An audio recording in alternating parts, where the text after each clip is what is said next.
You ever have that feeling, that quiet ambition that starts stirring inside you, but it feels like it belongs to someone else, almost like a whisper in a language you don't speak? Well, you are definitely not alone in feeling that way.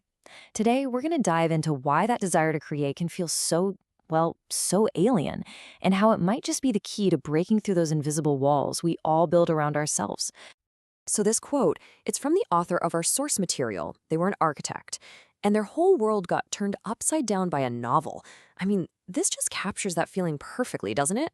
That sudden, thrilling, and let's be honest, kind of terrifying call to a new creative path.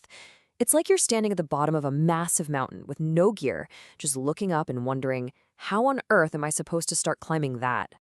And right here, this is the core conflict, the real tug of war. On one side, you've got this stable life, a world of steel and stone, of safe routines designed for survival. But on the other side, there's this creative urge, and it feels completely alien, totally risky. It feels like a rebellion against the very life you've so carefully put together. Okay, so what is this thing, this force that makes a creative urge feel like an act of rebellion? Let's just call it what it is, a wall of inner resistance. In this first part, we're really going to dig into this invisible force that holds so many of us back. Our source for today's explainer calls this resistance our survival shield. And look, this isn't some bad guy we need to go defeat. It's actually a natural protective barrier that we've all built to get by in the world. Its one and only job is to keep us safe by sticking to what's familiar, even if that familiar thing has become, toxic. So what's this shield even made of? Well, it's pretty much a mashup of our entire lives. It's forged from lessons we learned as kids, expectations from our family, all our past failures, and yet, even our past wins. And all of that is reinforced by our deepest survival instincts. The thing is, this shield is totally custom built for each of us, which is exactly why a one-size-fits-all solution just rarely works. And that right there brings us to a really important question. If you have ever picked up a self-help book or tried some new productivity hack and felt like it was written for an entirely different species, you know this feeling. Why does so much of that advice just fall flat when it crashes into the reality of our lives? Well, the answer really lies in that survival shield. Just think about it for a second.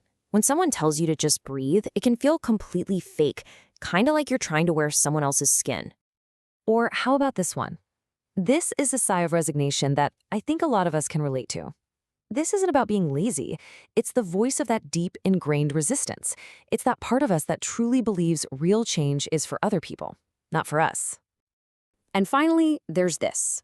That feeling that you're just going through the motions, that this new routine just feels plain silly because it clashes so hard with who you've always been.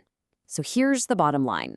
These external fixes often fail because they don't get to the root of the problem, that hardwired internal shield that's been protecting us our entire lives.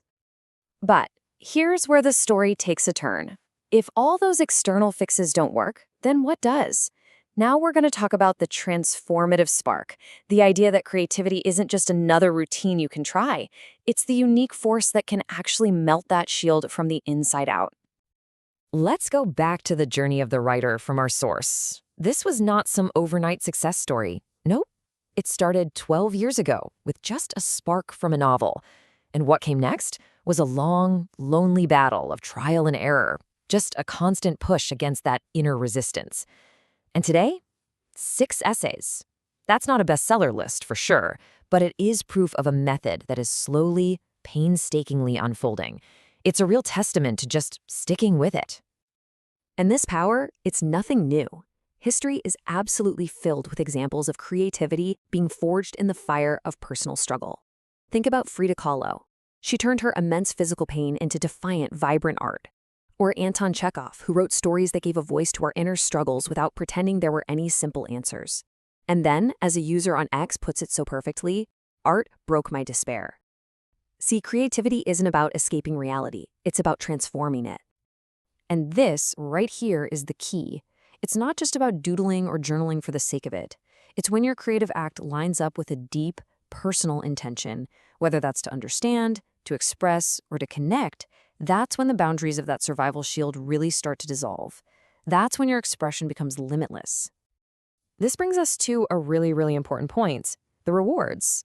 I mean, if we're going to take on this difficult journey, we need to know what we're fighting for, right? And the real prize isn't what you might think. It's not about external validation. It's something much, much deeper. 6. That's the number of essays our author has written. Now, by any conventional metric, clicks, shares, likes, all that stuff, this might look like a total failure. That silence can definitely sting. But is that the whole story? No, absolutely not. The real reward isn't something you can find in the analytics. It's the fact that the process itself redefines your entire life. The very act of creating, of wrestling with your own resistance and putting something new out there, that is what changes you. And what does that redefinition actually look like? Well, these are the limitless returns. It's the clarity of thought you get from finally putting your ideas into words. It's the unexpected connection you make with other people, even if it's just a few who get what you're doing. It's finding that amazing state of flow where time just disappears. It's having a canvas to paint your own truth, and maybe most importantly, it's discovering the pure joy of the process itself. So, we've talked about the resistance, and we've talked about the rewards. Now let's bring this all home to you. This final section is all about igniting your own flame, because this journey is deeply, deeply personal. It's about your path and your spark. So how do you even start? Not with some huge, grand plan. You start with one small, manageable act. Write a single line of a poem. Sketch a dream you had last night.